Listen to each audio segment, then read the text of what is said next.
And yet we have a sizable group of people in our country who, for a variety of reasons, which will be discussed today, are not being able to vote as they should.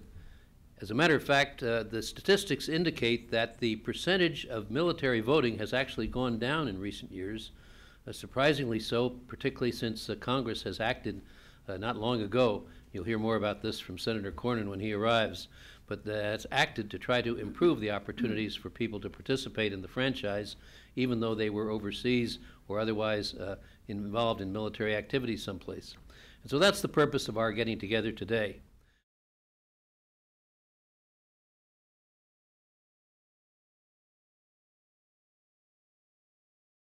To learn a little bit more about this issue, because I think the more we learn, the better prepared we'll be in the future to make sure that all of our service members have the opportunity to vote on Election Day. One of the really critical questions and one of the biggest issues we have to face, which is how do we get military voters thinking about the election, excited about the election, get engaged in the process when no one else in this country is thinking about it.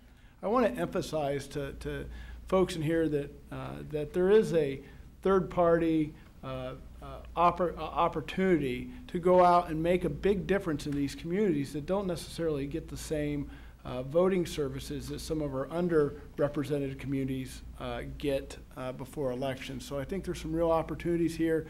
My organization, the Military Voter Protection Project, is going to explore working with military installations as well as the states and creating partnerships that I think we all talked about to better serve our service members in future elections. I want to thank particularly our friends at the Military Voting Protection Project for collecting the data that we're looking at to see how we did in 2010 as we look forward to anticipating even greater gains in 2012. We are, of course, gathered here together to discuss a national disgrace. Our military service members put their lives on the line to protect our freedoms, yet many of them face substantial roadblocks as they attempt to cast their ballots and participate in our national elections. Of course, we know this is not a new problem, but is no less shameful that it continues today. So there's a lot of room for improvement. I hope we are all encouraged by the progress that's been made to help military voters and their family members to exercise their franchise.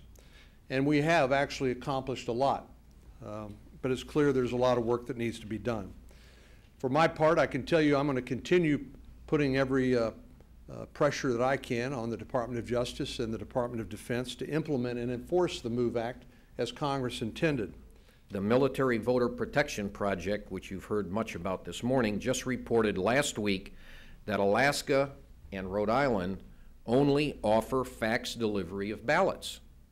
But the Federal Voting Assistance Program reported in 2006 that 44% of overseas military voters had absolutely no access to fax machines. And let's hope this young democracy won't take another 200+ years to get this right. We must give our men and women in uniform a real chance to receive their ballot, to return it, and to have the ballot counted like all other American citizens they pledge to support and defend. They deserve nothing less.